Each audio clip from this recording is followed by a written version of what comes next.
उर्वशी के जन्म से लेकर उसके पृथ्वीलोक पर आने को लेकर कई कथाएं प्रचलित हैं, जिनमें से एक प्रमुख कथा है कि एक बार देवर्षि नारद बद्रिकाश्रम में भगवान नारायण और नर से मिलने गए। नारद ने देवताओं की सुंदरता की प्रशंसा की, जिससे नर नारायण ऋषि ने अपनी तपस्या के बल पर अपनी जंघा से एक ऐसी स्त्री का निर्माण किया जिसकी सुंदरता अतुलनीय थी। चूंकि वह उरु अर्थात जंघा से उत्पन्न हुई थी, इसलिए उनका नाम उर्वशी पड़ा। उर्वशी इतनी रूपवती थी कि उनके सामने स्वर्ग की सभी अप्सराएं फीकी पड़ गईं। देवताओं ने उन्हें स्वर्ग ले जाकर देवराज इंद्र को भेंट किया, जहां वह इंद्र की सभा की प्रमुख नर्तकी और अप्सरा बन गईं।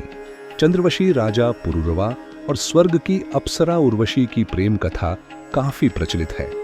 एक दिन उर्वशी अपनी सहेलियों के साथ धरती की यात्रा पर निकली।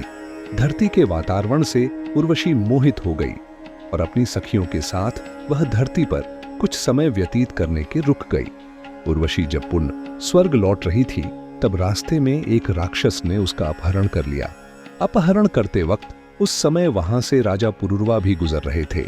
उन्होंने इस घटना को देखा और वे अपने रथ से राक्षस के पीछे लग गए। युद्ध करने के बाद उन्होंने राक्षस से उर्वशी को बचा लिया। यह पहली बार था जब किसी मानव ने उर्वशी को स्पर्श किया था।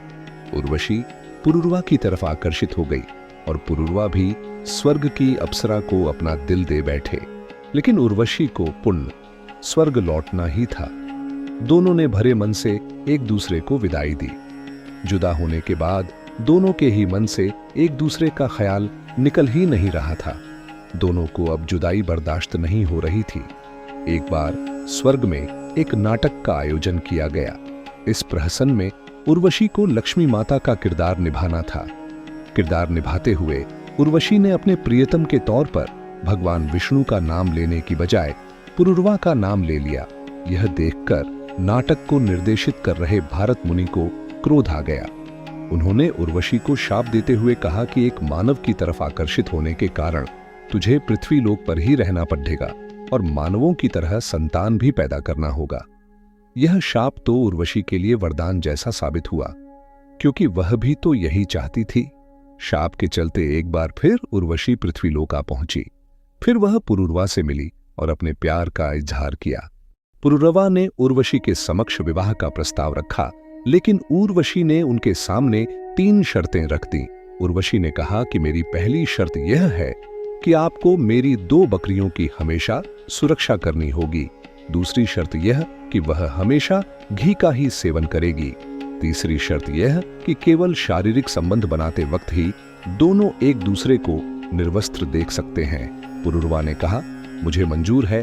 फिर पुरुरवा का विवाह उर्वशी से हुआ और वे दोनों आनंद पूर्वक साथ रहने लगे।